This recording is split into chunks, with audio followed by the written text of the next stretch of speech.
Olá, meus amigos e minhas amigas, tudo bem com vocês? Eu sou Gustavo Eugênio, do CGE Consultoria e Estudos Jurídicos, e hoje, pessoal, eu estou aqui iniciando uma nova série de vídeos sobre o próximo concurso de auditor fiscal do trabalho, ligado ao concurso unificado. Esse concurso unificado englobará vários cargos e será o maior concurso da história, com vários cargos.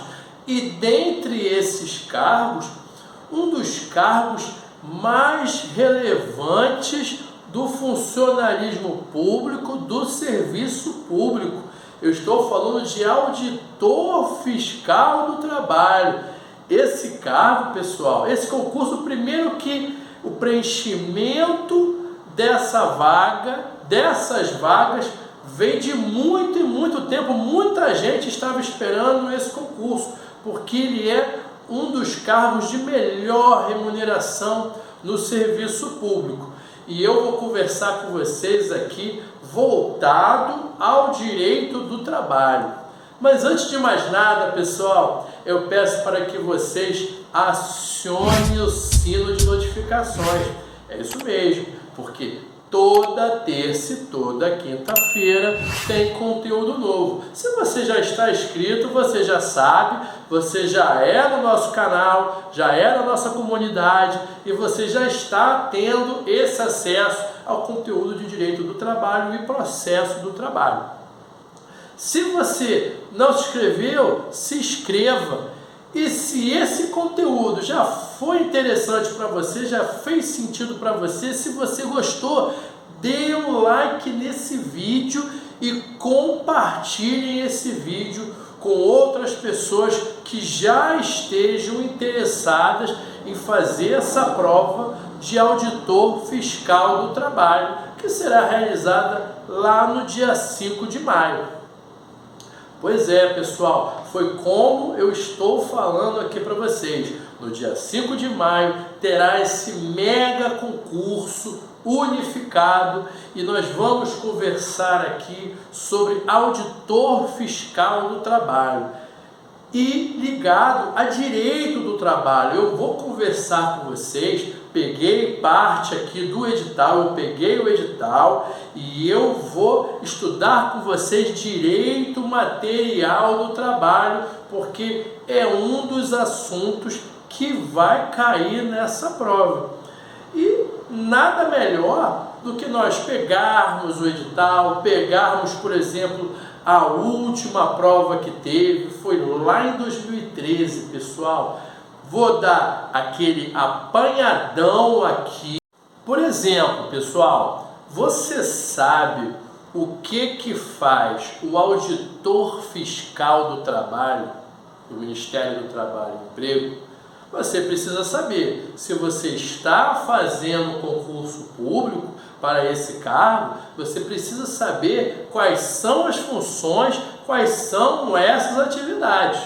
E o auditor fiscal do trabalho, ele tem uma função muito importante na sociedade. É ele que vai fiscalizar e garantir a aplicação das normas trabalhistas para a proteção dos empregados no mercado de trabalho. Seja na avaliação de documentos, seja indo direto, em loco nos locais de trabalho, para que ele realize essa fiscalização, ele é muito importante. É ele que vai estar lá de frente, verificando as ilegalidades realizadas por muitas empresas. Não estou aqui dizendo para você que todas as empresas cometem atos ilegais, mas muitas empresas não respeitam as normas trabalhistas. E é ele que vai verificar, é ele que vai aplicar penalidades e sanções, a fiscalização. É uma atuação em conjunto. Ministério do Trabalho e Emprego, com base no Auditor Fiscal do Trabalho, o CLT, também temos o Ministério Público do Trabalho, por outro lado ali no direito coletivo. Então, é esse tipo de atividade que o auditor fiscal do trabalho ele realiza. E nós vamos dar uma olhada primeiro nesse primeiro vídeo, nessa aula, sobre o que o auditor fiscal do trabalho ele faz. Para quê, pessoal? Para que nas próximas aulas nós conversemos sobre direito do trabalho propriamente dito. Porque quando você for estudar direito do trabalho voltado para o concurso do auditor fiscal do trabalho, você tem que entender primeiro a natureza da atividade dele, qual é o objetivo do poder público, qual é o objetivo de existir o auditor fiscal do trabalho, por que ele está lá. E a partir desse momento que você entende a natureza dessa atividade, você vai conseguir entender como funciona a aplicação do direito do trabalho nesse cargo público. O auditor fiscal do trabalho, como eu já conversei com vocês, primeiramente ele vai fiscalizar as normas de direito do trabalho, as normas trabalhistas. Ele irá verificar se as empresas estão cumprindo as normas trabalhistas, seja na CLT, seja nas convenções e acordos coletivos de trabalho, instruções normativas, normas regulamentadoras. Ele vai verificar ali se aquela empresa paga hora extra, vai verificar se tem menor aprendiz, se determinadas empresas que preenchem os requisitos para a contratação de menor aprendiz, se ele está contratando aquela quantidade necessária do menor aprendiz, se ele vai verificar se, por exemplo, aquela empresa, se ela fornece um ambiente seguro, um ambiente rígido, um ambiente limpo, segurança e higiene do trabalho. Vai verificar se de repente aquela empresa que preenche os requisitos para a criação de uma CIPA, se aquela empresa realmente tem CIPA. Vai verificar se aquela empresa oferece EPI, equipamento de proteção individual. Vai verificar também, por que não, se aquela empresa oferece local adequado como um refeitório para a refeição dos seus trabalhadores. Se eles não almoçam em qualquer lugar, se eles têm um local adequado para descanso e repouso, conforme previsto na CLT. Esse é o primeiro raciocínio, fiscalização das normas trabalhistas. Mas esse início ele gera várias consequências do que o fiscal do trabalho ele vai fiscalizar. Não só as normas, os ambientes, se aquele ambiente é seguro. Foi como eu disse para vocês. Imagina um depósito gigante, onde tenha pallet, paleteira. Você sabe o que é pallet, pessoal? Você já trabalhou num depósito? Os produtos, quaisquer tipos de produtos, de um perfume a um sabonete, de uma caixa de sabão, ou de um brinquedo, ou uma televisão, ou uma máquina de lavar que você compre numa loja ou num hipermercado, eles vão ser transportados através de um pallet, em cima de um pallet gigante de madeira. Para subir aquele pallet no quinto andar, no terceiro andar, por exemplo, de um armário ali para guardar aquele material, por exemplo, precisa da empilhadeira. Além de ser perigoso você trabalhar no local onde tem pallet e paleteira e empilhadeira, porque são materiais pesados. Só o pallet é material de madeira. Mesmo quando não é material de madeira, o material ali é pesado. Já imaginou aquilo ali caindo no pé de alguém? Já imaginou um funcionário que dirija uma empilhadeira sem autorização, sem fazer um curso de direção de empilhadeira. Olha só que riscos pode trazer para aqueles funcionários que trabalham lá naquele depósito, por exemplo, lá naquele centro de distribuição.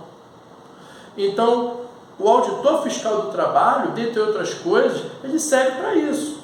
Ele vai perceber se o local é seguro, se o local é limpo, ele vai olhar, vai verificar. É muito comum em depósito que tenha lixo, às vezes fica comida largada por ali e vai ter barata, vai ter rato, isso no mínimo. Então o auditor fiscal do trabalho vem para estar ali fazendo esse tipo de fiscalização do ambiente, se ele é rígido, se ele é limpo, se ele é seguro. Além disso, foi como eu disse, você já percebeu que a maior parte do trabalho do auditor fiscal do trabalho é em loco, é lá no local. Como é que ele vai falar que aquele local não é higiênico? Como é que ele vai dizer que aquele local não é seguro se ele não for lá? Ele primeiro tem que, às vezes, ele recebe algumas denúncias, em outras, sabendo da natureza do trabalho, ele tem essa autonomia para ir lá, e ele vai lá em loco, no local, para verificar o ambiente de trabalho, se ele é um ambiente adequado às necessidades do caso concreto ali. É lá que ele percebe. Ele vai, por exemplo,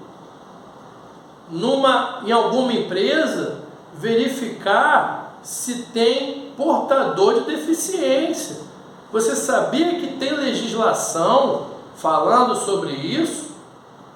As empresas são obrigadas a contratar PCD, portador de deficiência. Jovem aprendiz, menor aprendiz, vai verificar se naquela empresa não tem criança trabalhando. Uma coisa é menor aprendiz, outra coisa é uma criança de 10, 12 anos trabalhando. Ele vai verificar isso. Além disso, pessoal, o auditor, olha o que ele vai fazer também. Olha só como tudo se relaciona, pessoal. Ele vai verificar conforme está no edital, tá? Preste atenção, porque essa parte aqui eu peguei do edital. Conformidade nas relações de trabalho.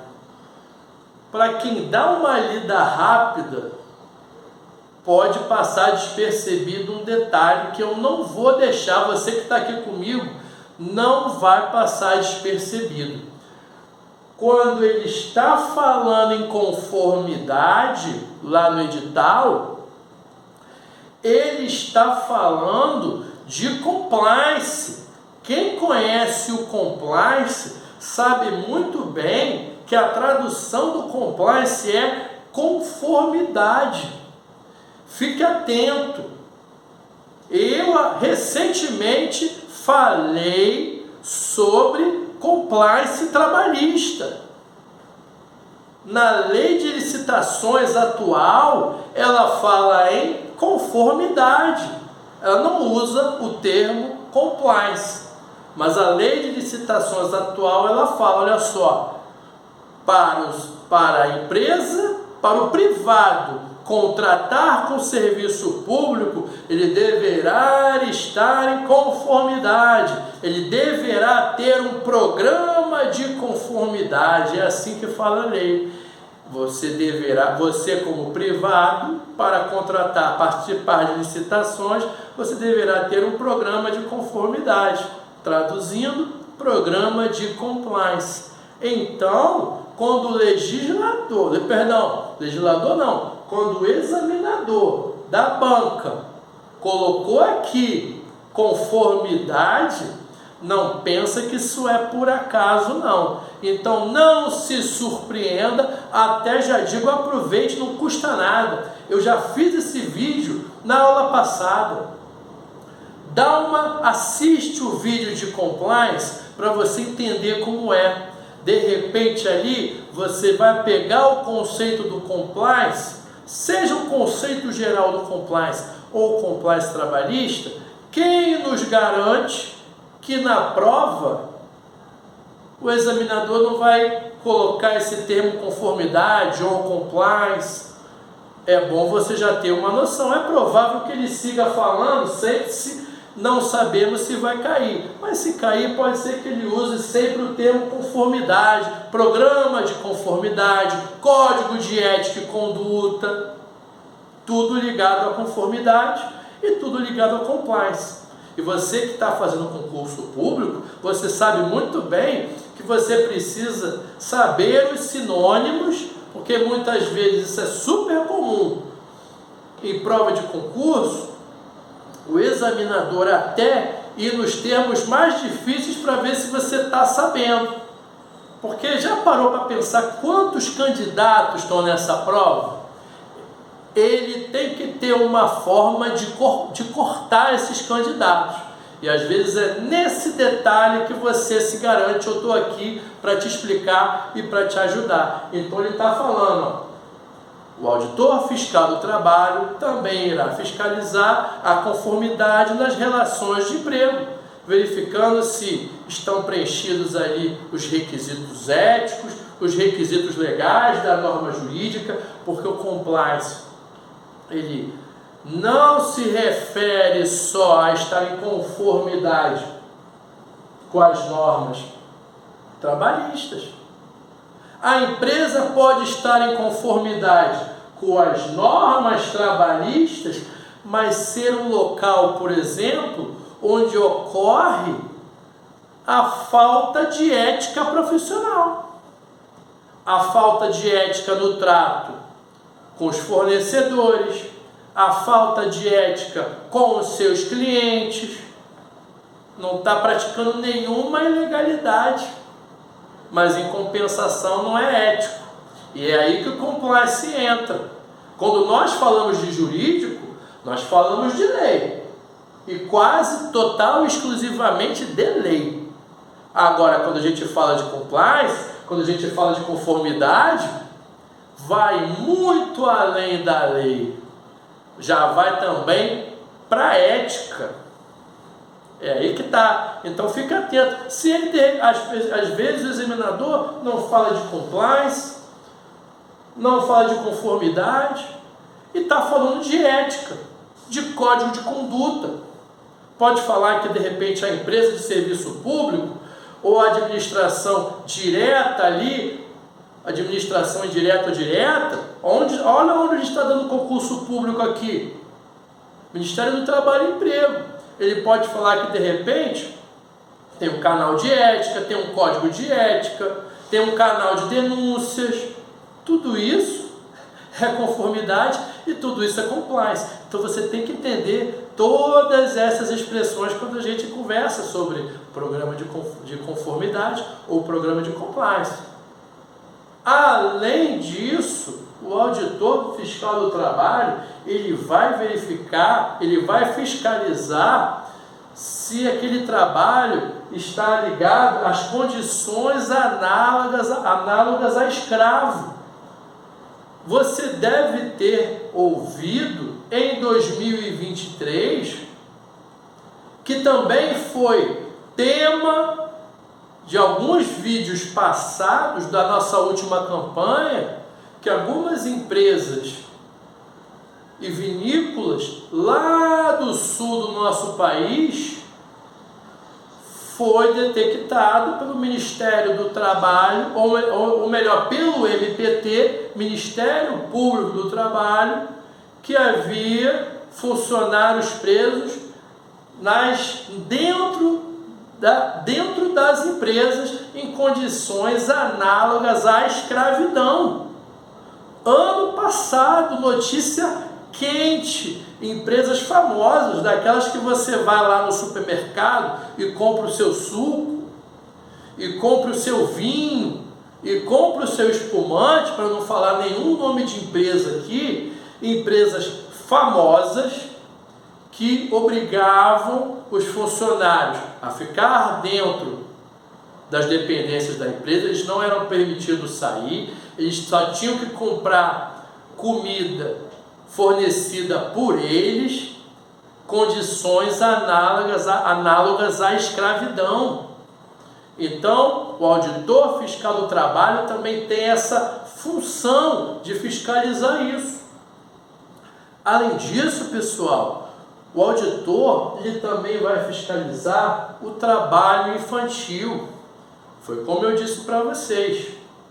Tem o trabalho infantil, criança de 10, de 12 anos, que não pode trabalhar. É prevista essa proibição.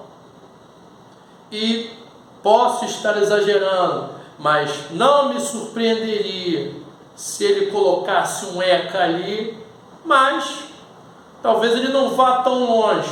Mas se sobrar um tempo, dá uma lida rápida no ECA. Eu não vou falar sobre ECA aqui, não é minha área. Eu não vou dar um passo fora aqui da minha área, porque tem os profissionais, os professores da área do ECA. Mas se sobrar um tempo, por que não? Talvez não caia, mas não custa nada, estamos falando de criança e menor. Também, já que estou falando aqui do termo menor, menor aprendiz. O auditor fiscal do trabalho, ele vai fiscalizar se as empresas estão atuando com ações afirmativas para que os cidadãos brasileiros eles possam ingressar no mercado de trabalho. A Constituição da República de 1988, ela foi uma mudança de paradigma na sociedade brasileira. E de lá para cá, com essas mudanças, você deve estar atento que temos aqui muitas ações afirmativas. Contratação de menor aprendiz, ou melhor, a obrigação de contratação de menor aprendiz é uma ação afirmativa. A obrigação de contratação de PCD, de portadores de deficiência, é uma ação afirmativa, né? Tentando favorecer aqueles que foram menos desfavorecidos pela história da nossa sociedade. E foi e sempre como dizia o nosso ministro do STF, Luiz Fux, na sabatina dele para ser ministro do STF: os iguais serão tratados de forma igual e os desiguais de forma desigual. Sem entrar no mérito de que está certo ou que está errado, ou que alguma pessoa é protegida ou não, você vai passar nesse concurso público e você vai se despir de toda a sua crença, caso você tenha uma crença positiva ou negativa sobre isso, e você tem que estudar e saber o conteúdo, para quando o examinador perguntar, você saber. Isonomia formal, isonomia material. E era isso que o professor Fux ele estava falando. Tratar os iguais de forma igual e os desiguais de forma desigual. Você não concorda comigo que o menor aprendiz, até por ele ser menor, ele não requer de maiores proteções do que um adulto já formado? Será que o portador de deficiência não precisa de uma proteção maior para que ele tenha as mesmas oportunidades que eu e você temos para ingressar no mercado de trabalho? É isso que o ministro Fux estava querendo dizer. Tratar os desiguais de forma desigual. Tudo bem, pessoal? Eu espero que vocês tenham gostado desse tema, gostado dessa aula. Veja bem que nos próximos vídeos nós vamos entrar diretamente no direito material do trabalho.